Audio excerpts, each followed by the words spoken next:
partage dans le livre de Pierre, dont nous partageons depuis un certain temps. Un Pierre, plutôt 2 Pierre du verset 2 Pierre chapitre 1 du verset 3 jusqu'au verset 10, que je veux refaire la lecture. Alors, je commence par le verset 2. Que la grâce et la paix vous soient multipliées par la connaissance et par la connaissance de Dieu et de Jésus-Christ, notre Seigneur. Juste un petit moment, s'il vous plaît. Sa divine puissance nous a donné tout ce qui contribue à la vie et à la piété, au moyen de la connaissance de celui qui nous a appelés par sa propre gloire et par sa vertu. Celle-ci nous assure de sa part le plus grande et le plus précieuse promesse, afin que par elle vous deveniez participants de la nature divine, en fuyant la corruption qui existe dans le monde par la convoitise. À cause de cela, faites tous vos efforts pour joindre à votre foi la vertu, à la vertu la connaissance, à la connaissance la maîtrise de soi, à la maîtrise de soi la patience, à la patience la piété, à la piété l'amitié fraternelle, à l'amitié fraternelle l'amour. Car si ces choses sont en vous, ils y sont avec abondance, et ne vous laisseront point oisifs ni stériles pour la connaissance de notre Seigneur Jésus-Christ. Mais celui en qui ces choses ne sont point est aveugle. Il ne voit pas de loin, et il a mis en oubli la vocation et votre élection, car en faisant cela, vous ne broncherez jamais. Gloire soit rendue au Seigneur. Nous sommes depuis un certain temps en train de partager sur ces passages, sur cette lecture, dont nous trouvons plusieurs choses qui nous parlent davantage. J'aimerais déjà revenir sur l'étude biblique que nous avons vu finir l'autre fois sur Hébreux 6. Nous avons pu voir le 6 bases de la vie chrétienne. Aujourd'hui, toujours dans cette même démarche, nous voyons certaines choses auxquelles le Seigneur nous demande ou que le Seigneur veut que nous puissions manifester. Nous pourrions bien sûr parler de fruits de l'esprit que nous pourrions peut-être lire. Avant bien sûr de revenir sur notre partage, nous allons prendre Galates 5. Galates 5, le verset 22 nous dit: mais le fruit de l'esprit, c'est l'amour, la joie, la paix, la patience, la bonté, la bienveillance, la foi, la douceur, la maîtrise de soi. Voilà donc ces fruits de l'esprit qui ressemblent de plus près, ou dirais-je, qui sont bien sûr la même chose que ce dont le bien-aimé Pierre nous exhorte en disant que oui, en disant à cause de cela même, puisque nous espérons, puisque nous aspirons à une aussi grande promesse que nous avons par Christ, à cause de cela, joignons à notre marche toutes ces différentes choses, ou à cause de cela, nous devions trouver, ou on doit trouver en nous, toutes ces choses qui confirment d'avance l'élection que nous avons en Dieu, qui nous a élus depuis avant la fondation du monde, qui confirme notre vocation par notre marche sur terre. En fait, c'est vraiment dans ce contexte-là que le bien-aimé Pierre nous parle. Et c'est dans cette pensée-là que nous, aujourd'hui, nous voulons aussi y marcher. Nous voulons nous aussi avancer à déjà mettre toutes les choses, si je pourrais dire, mettre euh, toutes les pièces à notre portée, à notre disposition, que nous puissions vraiment tout avoir, de telle sorte que notre marche pour le Seigneur puisse être une marche glorieuse, une marche où nous regardons tous à la couronne, où tous nous aspirons, nous attendons la couronne, comme le bien-aimé Paul, qui pourrait encore dire il court comme il court il regarde, il ne regarde plus tout ce qui s'est passé en arrière, Il court comme pour gagner cette couronne-là. Ou il dira encore à Timothée de se conduire comme un soldat qui ne regarde pas à la vie actuelle, qui ne cherche pas à rendre de compte à la vie actuelle, mais qui reste et qui cherche à rendre de compte à la personne qui l'a enrôlé. La personne qui nous a enrôlés, c'est Christ. C'est la personne qui nous a enrôlés, c'est Dieu. Il nous dit qu'il nous a élus depuis la création, avant la création du monde. Et dans cette optique-là, c'est pour cela que nous sommes dit que nous allons voir toutes les choses qui pourraient déjà premièrement nous affirmer ou nous confirmer notre marche si nous sommes déjà sur une bonne voie, toutes les cartes qui pourront faire en sorte que nous puissions avancer davantage parce que c'est que le Seigneur attend de nous, c'est pas que nous puissions rester des enfants, c'est pas que nous puissions amasser une connaissance et rester le bras croisé, c'est vraiment aller au-delà. Aller au-delà, c'est vraiment être dans la pratique de cette connaissance que nous avons dans le Seigneur Jésus-Christ.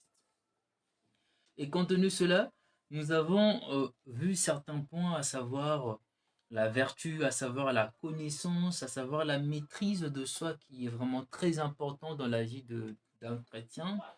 La patience dont le bien-aimé Jacques en parle plus davantage, et notamment aussi la piété qui est très primordiale, vraiment très primordiale. La piété qui régit tous les principes, si on peut dire, tous les principes d'une marche conforme à la volonté de Dieu. Une marche pieuse. Sans la piété, nous ne pourrions pas avoir Dieu. Sans la piété, nous ne serions pas agréables au Seigneur. La piété, c'est vraiment cette marche où nous restons attachés aux préceptes, aux principes de Dieu. Cette marche qui est régie, non pas selon notre conduite, mais selon ce que le Seigneur attend de nous. Et ce que le Seigneur attend de nous est écrit dans la Bible, cette parole cette parole que nous avons tendance à méditer chaque jour. Tout ce que le Seigneur attend de nous est prescrit, est écrit dans la Bible. Lorsque nous avons pu voir l'autre fois ces déclarations où Josué va dire dans Josué 1,8 que ce livre de la loi ne s'éloigne pas de toi, médite-la jour et nuit. Oui, c'est vraiment c'est dans ça en fait que vraiment cette parole puisse être tellement ancrée en nous, que lorsque les personnes pourront nous voir, que ce soit dans notre marche, dans ce que nous faisons, que nous puissions vraiment représenter la personne de Christ, refléter la personne de Christ. Et on nous parlera de la piété et de l'amour, de l'amitié fraternelle. L'amitié fraternelle qui aussi est l'une des choses qui a dû animer la première église. Alors, on va lire, ça serait mieux que nous puissions lire Actes des Apôtres.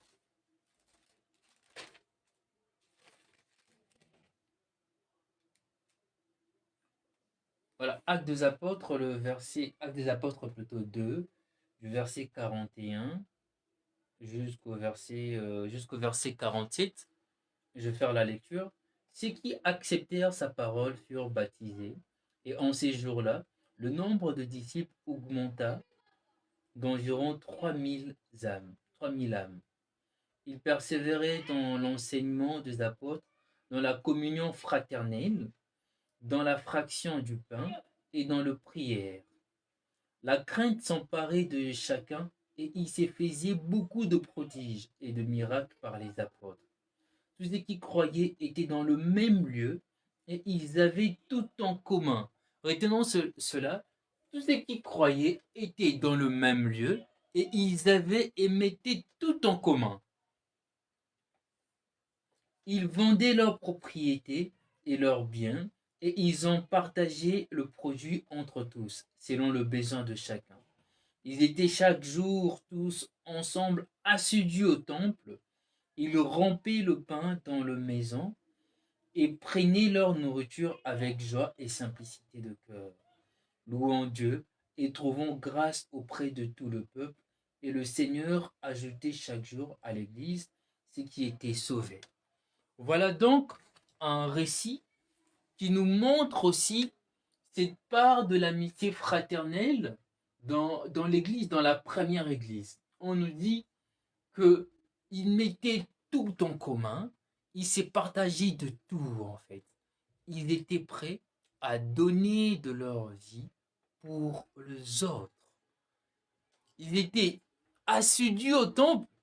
Cette envie d'être avec le bien-aimé brûlait tellement dans leur cœur qu'ils passaient plus de temps au temple. Ils passaient plus de temps au temple. Et nous voyons que plus ils avaient cette amitié fraternelle entre eux, plus que cet amour était vrai entre eux, le Seigneur rajoutait encore de gens. Il y avait beaucoup de miracles qui se faisaient entre eux.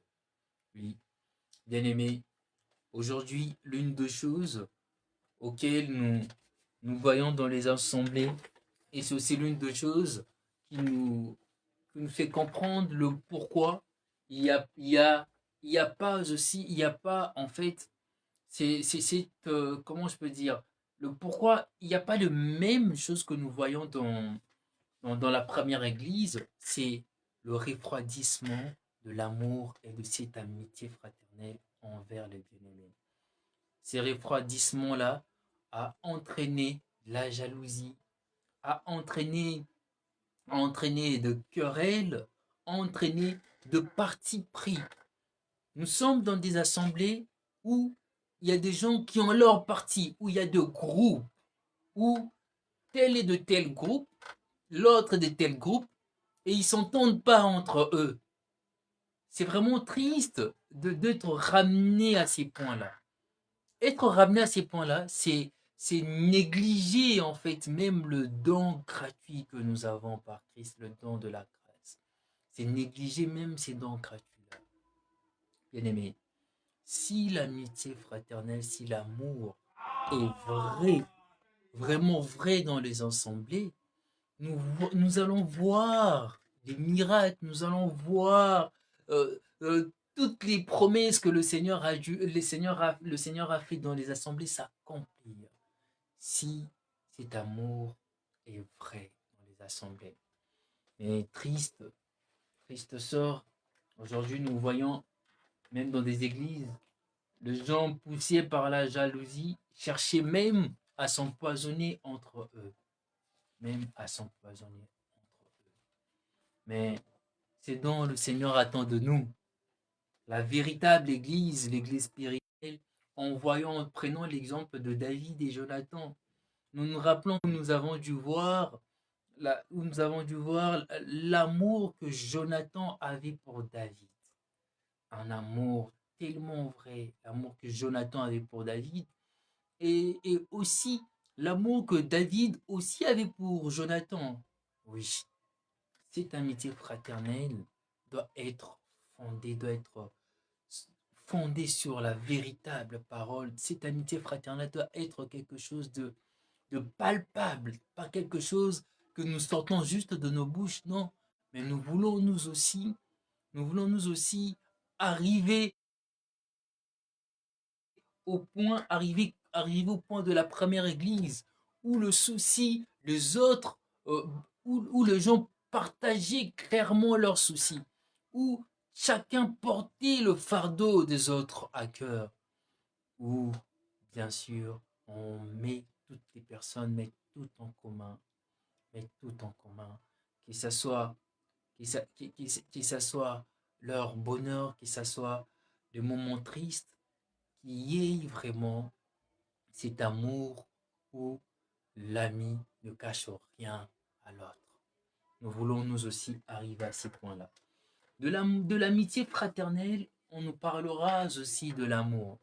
Bien-aimés, nous avons souvent tendance à mettre l'amour comme étant un simple sentiment auquel je pourrais dire ou je pourrais me résoudre à aimer une personne et à ne pas aimer X personne. Non, bien aimé. L'amour dont le Seigneur nous demande, l'amour dont le Seigneur parle, où le Seigneur nous dit que nous devions nous aimer les uns les autres, c'est pas un sentiment, c'est c'est un commandement du Seigneur. C'est l'ordre du Seigneur. C'est pas un sentiment. C'est pas quelque chose que nous pourrions faire ou ne pas faire. Non, c'est un commandement du Seigneur. L'amour dont le Seigneur attend de nous, c'est vraiment un commandement du Seigneur où nous sommes appelés à aimer, à nous aimer. Et plus au-delà de cela, à aussi aimer nos ennemis, ceux qui nous maudissent, ceux qui nous veulent du mal, ceux qui cherchent à nous faire toutes des mauvaises choses. Le Seigneur attend de nous que cet amour puisse être vrai, que nous puissions vraiment nous mettre en tête que c'est pas un sentiment, que nous puissions nous mettre en tête que c'est pas un choix où je peux choisir d'aimer, qui aimer et qui n'est pas aimé, non, c'est vraiment l'ordre du Seigneur, comme cet ordre d'être pur, comme comme cet ordre de marcher sur le chemin de la vie, comme cet ordre, comme toutes les ordres que le Seigneur nous donne. C'est vraiment cet ordre du Seigneur, cet commandement du Seigneur, que l'amour puisse être notre partage. Bien-aimé, comme je le disais tantôt, l'amour n'est pas un sentiment. L'amour, c'est pas c'est comme nous avons pu le dire avec l'amitié, c'est pas quelque chose que nous sortons simplement de nos bouches. C'est ce que la parole nous dit. Jean 3,16.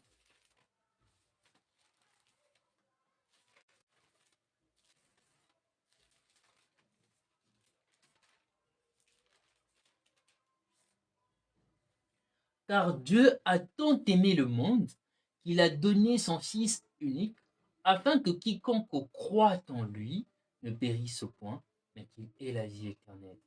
Car Dieu a tant aimé le monde qu'il a donné. Qu'il a donné. Car Dieu a tant aimé le monde qu'il a donné. Oui, bien aimé. L'amour, c'est un don. Un don de ton temps, un don de ta force, un don de ta poche, un don de ton intelligence. L'amour, c'est un don auquel nous sommes ramenés à, à faire. Nous devions vraiment vivre cet véritable amour auquel si nous voyons le Seigneur accepter de mourir sur cette croix parce qu'il nous a aimés, parce qu'il nous aime. C'est le véritable amour auquel nous voyons Dieu s'est séparé de son bien-aimé, de se séparer de la seule chose qui fait sa joie, de se séparer de la personne qui rend sa joie parfaite. C'est dedans, l'amour, c'est vraiment un don auquel nous sommes appelés, ramenés à faire. Bien-aimé, que l'amour puisse être vrai en nous. Et le bien-aimé Paul va faire cette belle déclaration de l'amour que nous pourrions se lire qui est aussi très capitale. 1 Corinthiens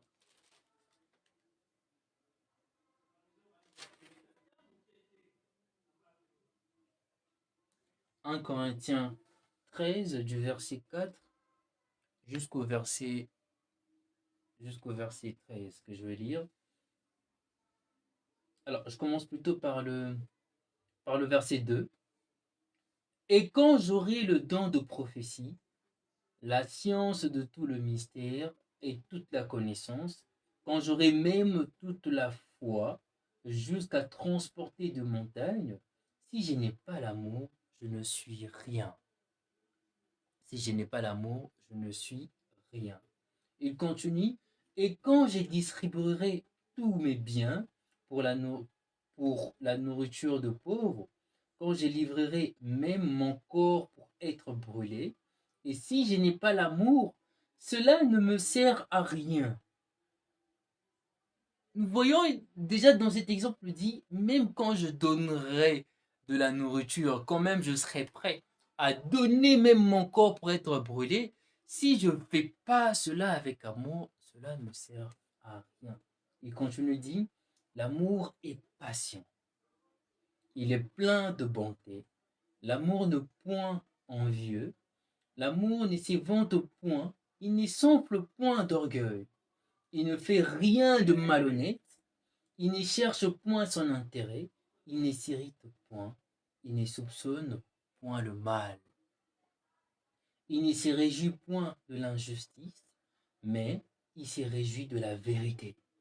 Il excuse tout, il croit tout, il espère tout, il supporte tout. L'amour ne périt jamais. Le prophétie sera abolie, les langues cesseront, la connaissance sera abolie, car nous connaissons en partie et nous prophétisons en partie.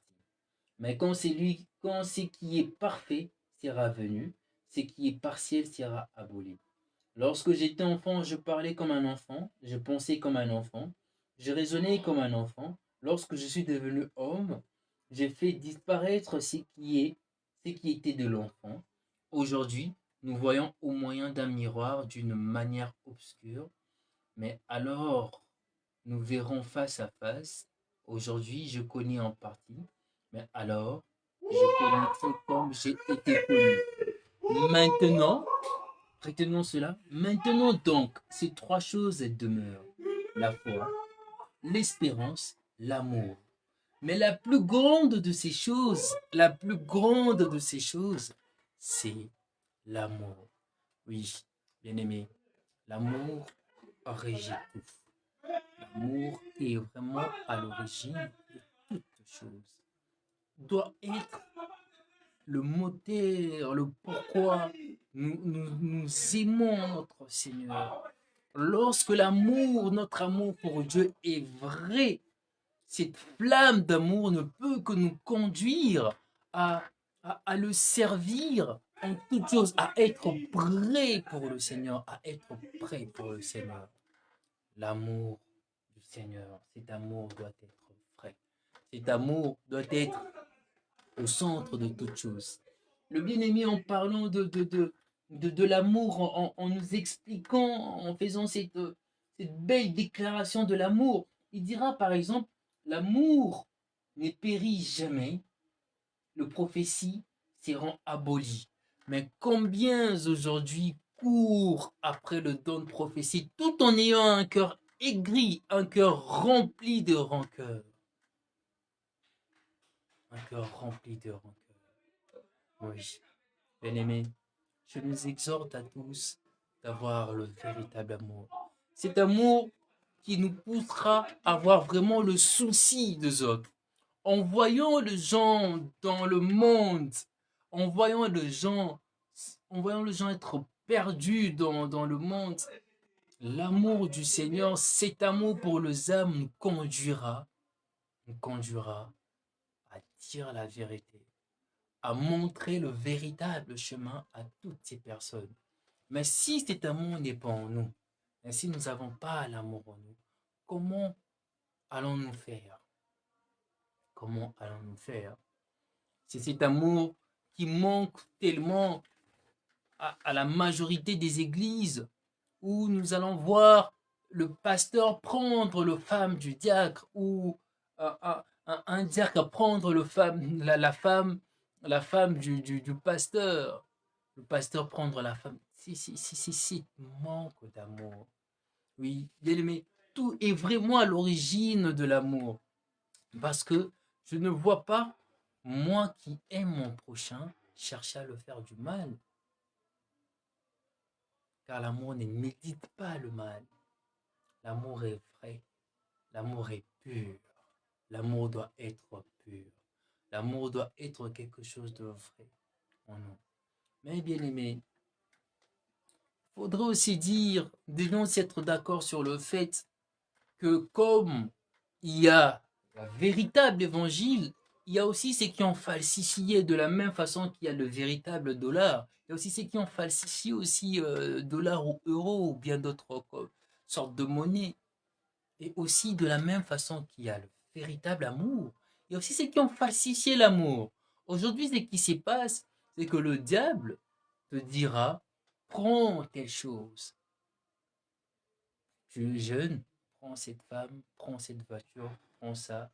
Achète par exemple, vas-y, ramène tes amis en boîte, paye pour ton ami des casiers de bière, toutes les choses pour qu'il s'enivre, pour le faire plaisir. Pour toi, pour toi, c'est ça que tu penses, prouver ton amour envers ton ami. Ou pire, cher, prends tes choses, montre à ton ami comment falsifier tes dossiers. Pour toi, c'est peut-être ça que tu penses être de l'amour. Bien-aimé, bien-aimé, c'est pas de l'amour. Bien-aimé, c'est pas de l'amour. On dit l'amour est vrai. L'amour a pour finalité de ressembler à Christ. L'amour a pour finalité de ressembler à Christ, car Christ est déjà l'amour, car Christ est même la personne qui nous montre le véritable sens de l'amour. Le véritable sens de l'amour. Car Christ nous a tellement aimés qu'il a tout laissé, qu'il a tout laissé. Il a tout laissé. Pourquoi comme finalité? Pour que nous ayons la vie éternelle, pour que nous puissions être sauvés. La vie éternelle. Bien-aimé, la finalité de l'amour doit toujours être attachée à la vie éternelle. Et lorsque je parle de la vie éternelle, je donne un exemple.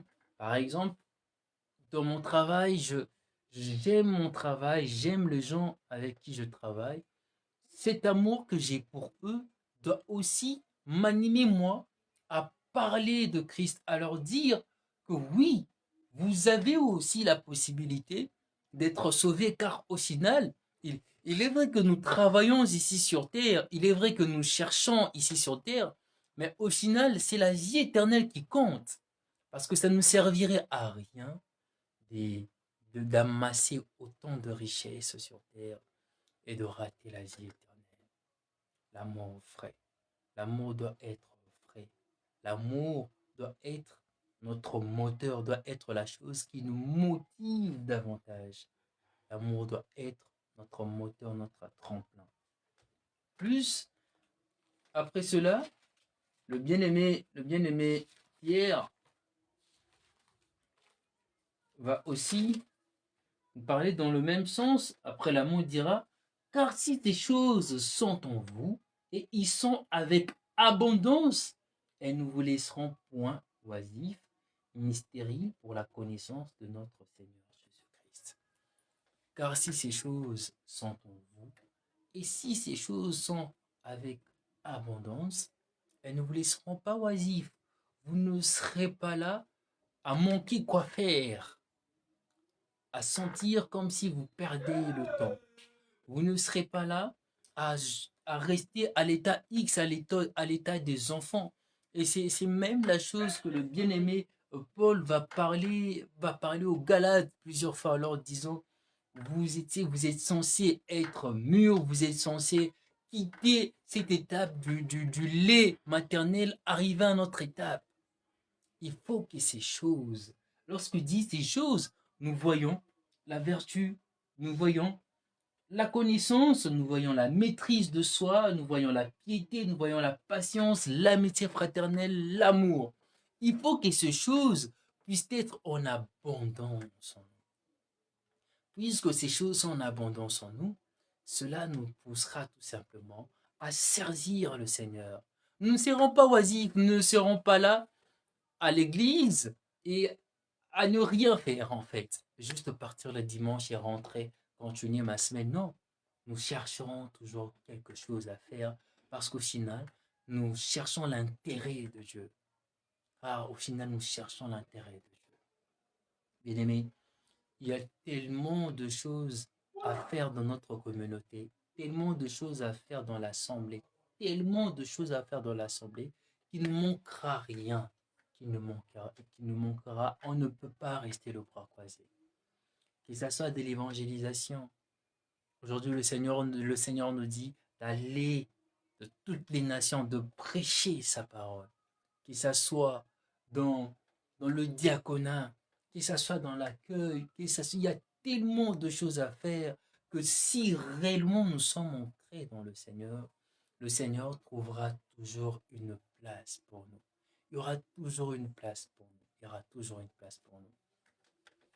Nous avons très souvent tendance à croire que dans nos assemblées, il y a, il y a ceux qui œuvrent. Quand je dis ceux qui œuvrent, ceux qui sont appelés peut-être à prêcher, ceux qui sont appelés à prophétiser, ceux qui sont appelés à enseigner, ceux qui sont appelés au diaconat, ceux qui sont appelés à toutes les choses. Nous pensons qu'il y a ces personnes-là et il y a aussi ceux qui doivent juste venir et rentrer, revenir à notre dimanche et rentrer, assister peut-être à l'étude biblique et rentrer, assister au culte, rentrer, assister au partage. Non, bien-aimé, non, bien-aimé.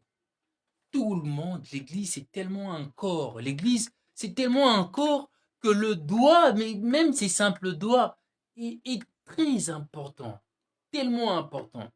Vous savez, bien-aimé, je ne sais pas pour ceux qui ont déjà peut-être souffert, il y a une maladie, si je juste oublié le terme, le nom plutôt, qui fait enfler le doigt, il y a de pus qui se cache dans le doigt.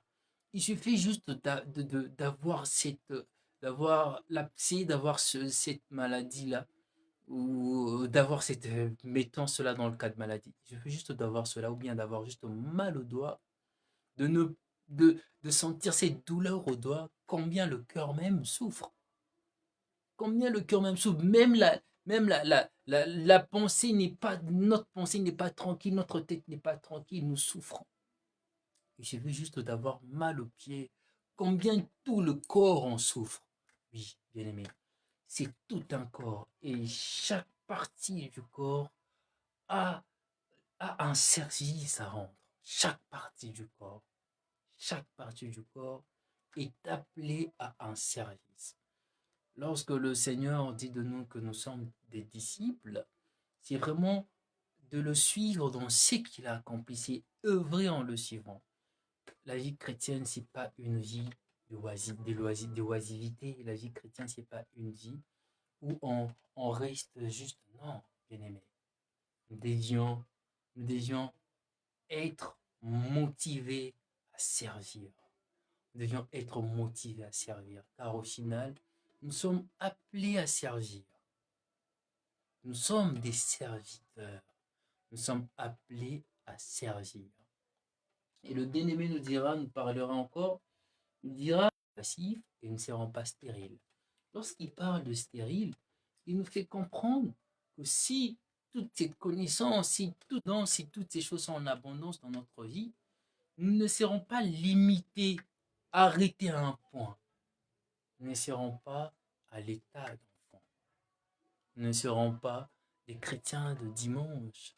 Nous ne serons pas les chrétiens qui ne connaissent pas le vrai sens de la vie chrétienne, qui ne connaissent pas le vrai sens de l'œuvre de la croix. Nous ne serons pas aussi, parce que bien aimé, il faut savoir qu'il y a certes des gens qui ont une maîtrise de la parole, mais dans la vie pratique, nous ne voyons pas cette maîtrise. Nous ne serons pas aussi dans cette catégorie-là. Nous serons de ceux qui ont maîtrise de la parole, parce qu'au final, la parole, c'est Christ, ceux qui aspirent, ceux qui désirent connaître en profondeur la parole, mais aussi ceux qui mettent cette parole en pratique. Oui, nous ne serons pas stériles, nous produirons de fruits, nous allons produire de fruits. Toutefois, le Seigneur nous appelle à produire de fruits. Le Seigneur nous appelle à produire de fruits. Car si cet arbre ne produit pas de fruits, cet arbre sera coupé et jeté au feu. Or, nous sommes appelés à produire de fruits. Nous ne sommes pas appelés à être stériles. Et le bien-aimé continue, il dit que nous ne serons pas oisifs ni stériles pour la connaissance de notre Seigneur Jésus-Christ. J'aime bien cela, pour la connaissance de notre Seigneur Jésus-Christ. Cela veut dire qu'il faut que toutes ces choses puissent être en abondance en nous, ces choses que nous puissons dans le Seigneur, mais ces choses aussi qui nous permettent dans notre marche à connaître davantage le Seigneur Jésus-Christ. Car il y a une connaissance A et une connaissance B, comme à l'école. Aujourd'hui, à l'école, si nous prenons un enfant de CM et que nous prenons aussi une personne qui est à la fac, ils ne vont pas parler de même maths. L'autre nous parlera peut-être de l'algèbre ou de calcul mental, de simple calcul, et l'autre personne nous parlera de la trigonométrie et autre chose.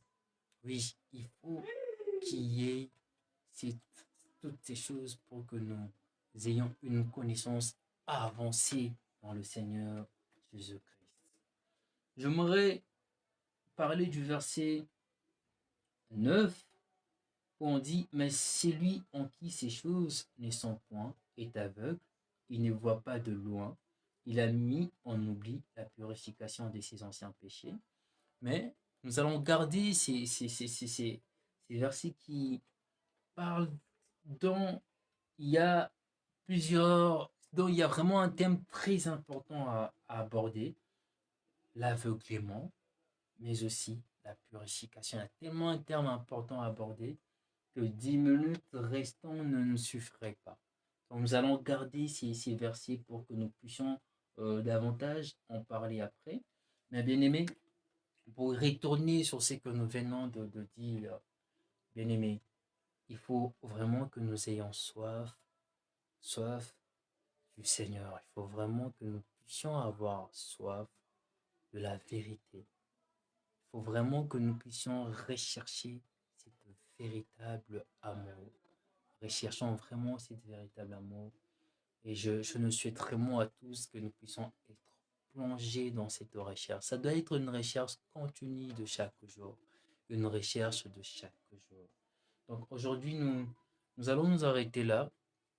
Nous allons au moins prier. Nous allons demander au Seigneur, lui qui est l'exemple plus parfait d'un amour vrai, lui qui nous montre comment aimer, lui qui nous a montré comment aimer, parce qu'il a donné Christ sur la croix, qui nous enseigne davantage et que nous puissions nous aussi aimer comme il nous a aimés, aimer au point d'accepter, de tout laisser pour le suivre, d'accepter, de tout abandonner. Prions.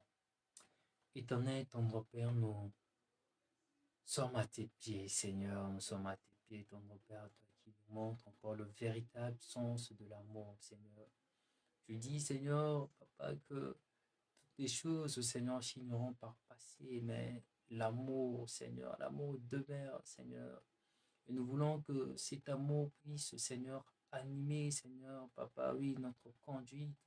Cet amour puisse animer, Seigneur, Papa, toutes choses auxquelles, Seigneur, nous pourrions, Seigneur, faire éternel. Que ton amour, Seigneur, règne en nous, ton Père. Nous te prions, Seigneur, Papa, que tu puisses, Seigneur, Papa, toucher le cœur, Seigneur. De là où, Seigneur, Papa, le diable a dû, Seigneur, falsifier cet amour. De là où, Seigneur, Papa, il y a peut-être un cœur brisé, Seigneur. De là où, Seigneur, Papa,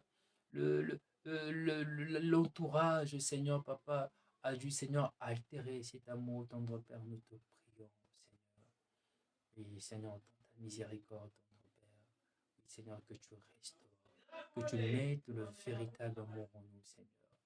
Merci, tendre Père. Nous te confions la soirée, la semaine en toute sainte main. Que l'honneur et louange te soient rendus par le nom puissant de Jésus-Christ que nous avons ainsi prié. Amen. Que le Seigneur nous bénisse tous et je nous souhaite à tous une très bonne soirée.